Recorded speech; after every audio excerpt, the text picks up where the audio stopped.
மின்மினி தமிழர்களுக்காகவே வந்தாச்சு முதல் hyperlocal social media app. உடனே டவுன்லோட் பண்ணுங்க. சேலம் எடப்பாடியில் அதிமுக பொதுச் செயலாளர் எடப்பாடி பழனிசாமியுடன் அதிமுக தேர்தல் அறிக்கை தயாரிப்பு குழுவினர் ஆலோசனையில் ஈடுபட்டு வருகின்றனர். இது குறித்த கூடுதல் தகவலை செய்தியாளர் தமிழ்ச்செல்வன் வழங்க கேட்கலாம். வணக்கம் தமிழ்ச்செல்வன், அங்கே இருக்கக்கூடிய சூழல் என்ன? யார் யாரெல்லாம் இந்த ஆலோசனையில் கலந்திருக்காங்க? விவரங்கள்.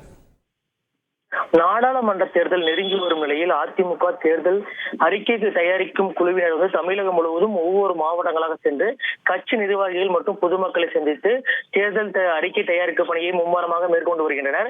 இந்த நிலையில் சேலம் மாவட்டத்தில் அதிமுக தேர்தல் அறிக்கை தயாரிக்கும் குழுவினர் இன்றைய தினம் இன்று மாலை தனியார் மண்டபத்தில் ஆலோசனை கூட்டம் நடைபெற இருக்கு.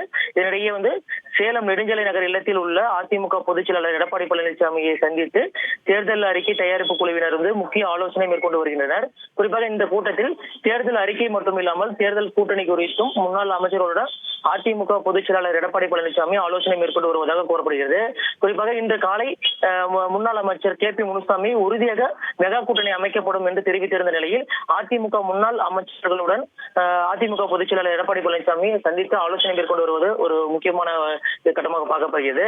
குறிப்பாக இந்த அதிமுக தேர்தல் அறிக்கை தயாரிப்பு குழுவில் முன்னாள் அமைச்சர்கள் RP உதயகுமார், வளர்மதி, ஜெயக்குமார் மற்றும் நத்தம் விஸ்வநாதன், பொள்ளாச்சி ஜெயராமன், முன்னாள் அமைச்சர்கள் குறிப்பாக செம்மலை, தங்கமணி, வைகைச் செல்வன், OS மணியன் உள்ளிட்ட முக்கிய நிர்வாகிகள் இந்த ஆலோசனை கூட்டத்தில் பங்கேற்றிருக்காங்க.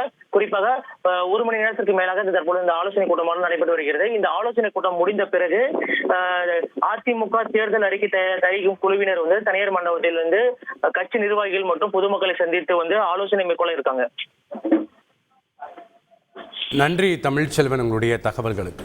மின்மினி தமிழர்களுக்காகவே வந்தாச்சு முதல் ஹைப்பர்லோக்கல் சோஷியல் மீடியா ஆப். உடனே டவுன்லோட் பண்ணுங்க.